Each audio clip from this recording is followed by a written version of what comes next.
global warming. And whenever I present now some data, I will only quote scientific work that has been published in international journals and that was peer-reviewed, how is it called. And now to the crucial question, the relation between CO2 and warming. What we are told is when CO2 increases, then the warming adds up. And let's look at the data again. I have shown you this curve already. This is from these ice core drills. We see these fluctuations. And now, as I told you, from the air bubbles inside the ice cores, we can also get information how much CO2 was in the atmosphere over this time scan. Here I give you again this relation. 100 ppm is 0.01%. You see, that's the reason why we don't use a percentage as a number, but the ppm. And this is the data. And if you have make a short glance at it, you can say, oh yes, we see it very clearly, the CO2 is rising, temperature is rising, CO2 is rising, it's going down. There's a strong relation between CO2 and temperature. But you have to look very carefully. Look at these lines here. The blue line is starting first, it goes up, and then the CO2 follows afterwards. And this has been subject to many research works, and they've looked into detail into these curves. Here you see the temperature from this peak at around 235,000 years ago. And here you see the CO2 curve. And here you see it already clearly. First the temperature goes up, and then CO2 starts. CO2 goes down, temperature goes down, not so in correlation. There are other effects that it does not go down so drastically. But here you see it very clearly. First the temperature goes up, and then the CO2. And if we look at this absorption spectrum of CO2, we see that this broad line that actually makes the main absorption of CO2 is already saturated. And this is known to the Deutsche Bundestag, to the German parliament, already since 2020 by their own scientific service called the Wissenschaftliche Dienst. They published a special report on this fact. And the translation, it is in a version of 2023, but it's only the wording of other parts of this report were changed. This means that additional carbon dioxide entering the atmosphere will have no effect on the absorption in that portion of the band, that means this 15 micron band, because the carbon dioxide in the atmosphere already completely absorbs the wavelengths in this portion. And this is known to the German Bundestags since 2020. And to the IPCC, this is known since 1995. They had a special report of more than 380 pages where they say, at the center of the 5 micron band, that is this wide area, the increase in CO2 concentration has almost no effect. The CO2 absorption is indeed saturated at these wavelengths. That's something.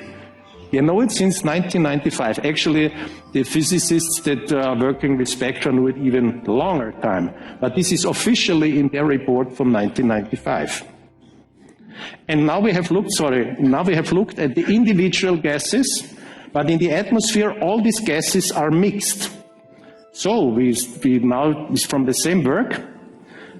Now we see here, we add ozone and oxygen, we get this absorption. We add the nitric oxide, and now we add methane. And I want to put your attention to this methane peak here, this absorption.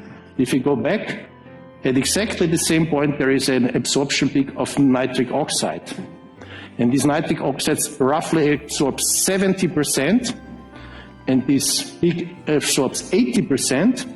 We cannot add this together. 70 plus 80 would give more than 100%, 150. We have to do a different calculation. We have to say this absorbs 70%, therefore 30% are left, and from this 30%, 80% are absorbed by the methane. So all in all, 94% are absorbed, and only 6% go through.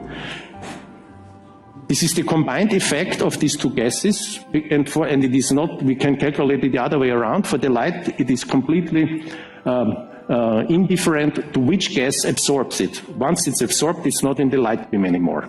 And if we add now CO2, we see this effect. And if we add water vapor, we see this strong effect of water. And this effect is called overlapping. You see here? If we now increase CO2 in the atmosphere, actually, since this peak is already nearly, or this band is already nearly saturated, we get a steeper edge here, we can add some of this white color will turn red. But on the other flange, nothing is happening because there's a lot, 100% of the incoming radiation at roughly 20 microns is already absorbed by water. And look, do you see any green anymore from methane? Yeah, here you see it. It is completely overlapped by water vapor.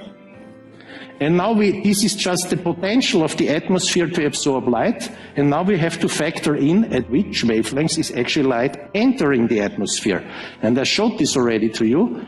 In this range here, nearly or hardly any light is entering. So this very strong absorption capacity of the atmosphere and also the methane, they don't add up to heat. It's not converted to heat because simply there is no light entering the atmosphere in this wavelength range.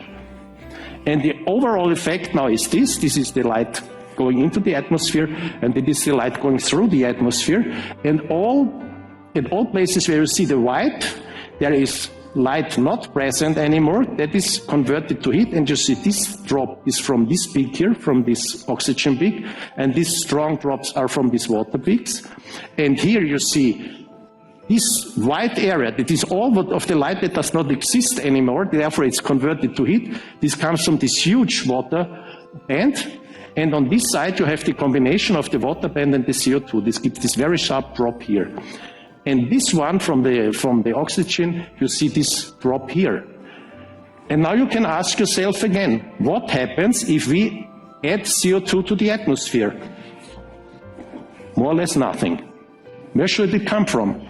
If this peak becomes a little bit sharper, okay, first it is not much, it will become a little bit broader and sharper, but there is hardly any radiation entering the atmosphere, so the actual heating does not take place, simply because there is no radiation there.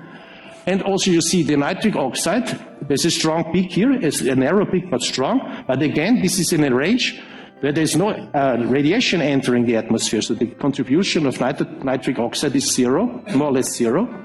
And if we ask the question, what would happen if we add more water vapor to the atmosphere? Okay, all these peaks will go up, not here, it is saturated, this is nearly saturated, but these peaks will go up. But here, we have the overlapping in the other way around between water vapor and CO2. So if these peaks go up further, there is already 100% of the light is absorbed and converted to heat by the CO2. So the only thing that is left is this water vapor peak and this water vapor peak. That means this one and this one. And if we add ozone, okay, this peak become a little bit higher. This becomes less light goes through, therefore it's converted into heat. And I let this now rest. You have to look at this. This explains the greenhouse effect. And this explains you the effect of the adding CO2 to the atmosphere. More or less nothing. There's nothing left, there's no process. Where should this extra heat come from? And that all the politicians should look at this graph. And I will present this graph in the Austrian Parliament. I'm invited to give a very short talk. And I will present him this graph. Where should the heating come from? There is no process. It's all saturated or overlapped. And this was investigated by a group of very good researchers very recently in 2000. Before I do that, I have shown you that the overall greenhouse effect gives a temperature increase of 33 degrees Celsius. And we can break this down. What is the contribution of water vapor? 29.4 degrees because of these huge blue areas that I showed you. The CO2 makes only 3.2 degrees Celsius. It's just this small part of red that you could see shine through. And the combined effect of methane and nitric oxide is negligible. It's 0.3 degrees Celsius. It's nothing.